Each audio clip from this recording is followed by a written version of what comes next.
ടെറട്ടോസ്പെർമിയ എന്ന് പറഞ്ഞു കഴിഞ്ഞാൽ എന്താണെന്നറിയോ?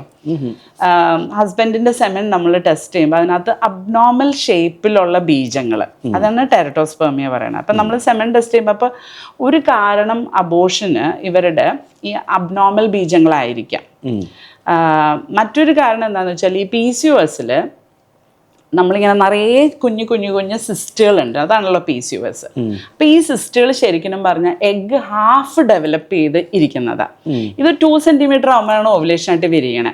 ഒരു 10 മില്ലിമീറ്റർ ആയിട്ട് ഇതിങ്ങനെ നിൽക്കും, അത് പിന്നെ വലുതാവില്ല. അതാണ് ഈ PCOS, ഹോർമോൺ പ്രോബ്ലം. അപ്പം നിറയെ സിസ്റ്റുകളുണ്ട്. അപ്പോൾ കുറേ വർഷങ്ങളായിട്ട് ഓവുലേഷനായി വിരിഞ്ഞു പോകേണ്ട എഗ്ഗുകൾ ഇങ്ങനെ കെട്ടിക്കിടക്കുന്നതാണ് ഈ സിസ്റ്റുകൾ, ബലൂൺ പോലെ.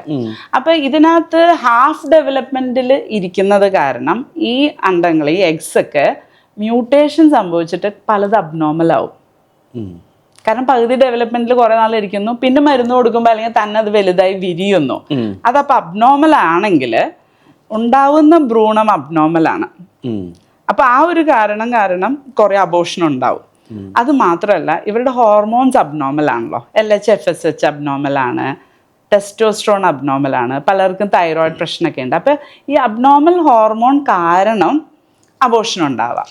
അപ്പോൾ PCOS ഉള്ളപ്പോൾ ഓവുലേഷൻ ഉണ്ടാകുമ്പോൾ വരുന്ന എഗ്ഗ് ഹെൽത്തി ആണോ നോൺ ഹെൽത്തി ആണോ എന്നുള്ളത് പ്രെഡിക്റ്റബിൾ അല്ല. പലപ്പോഴും നോൺ ഹെൽത്തിയാണ്. കാരണം നമ്മൾ IVF ഒക്കെ ചെയ്യുമ്പോൾ പലപ്പോഴും നമുക്ക് 10-20 എഗ്ഗ് ചിലപ്പോൾ കിട്ടിയേക്കാം. പക്ഷെ അതിനകത്ത് ഒരു എംബ്രിയോ പോലും ചിലപ്പോൾ നല്ലത് അല്ലെങ്കിൽ ഫോം ആവില്ല. നമ്മൾ ഈ 3-4 എഗ്ഗ് കിട്ടുന്ന ആൾക്കാരുടെ നിന്ന് ചിലപ്പോൾ നല്ല എംബ്രിയോ ഉണ്ടാവും. അപ്പൊ ഈ PCOSൽ കോമൺ ആണ് എഗ്ഗിന്റെ പ്രശ്നം, ക്വാളിറ്റി. അത് അബോർഷൻ ഉണ്ടാക്കും, മിസ്കാരേജ് ഉണ്ടാക്കും. അപ്പം അതിന് നമ്മൾ actually treatment, best treatment laparoscopic ovarian drilling എന്ന് പറയും. നമ്മളിങ്ങനെ കീ ഹോൾ സർജറി വഴി നോക്കിയിട്ട് ഇതിങ്ങനെ ജസ്റ്റ് ടച്ച് ചെയ്യുമ്പോൾ ഇത് വിരിയിച്ച് കളയും ഇലക്ട്രോ കോട്ടറി വെച്ച്.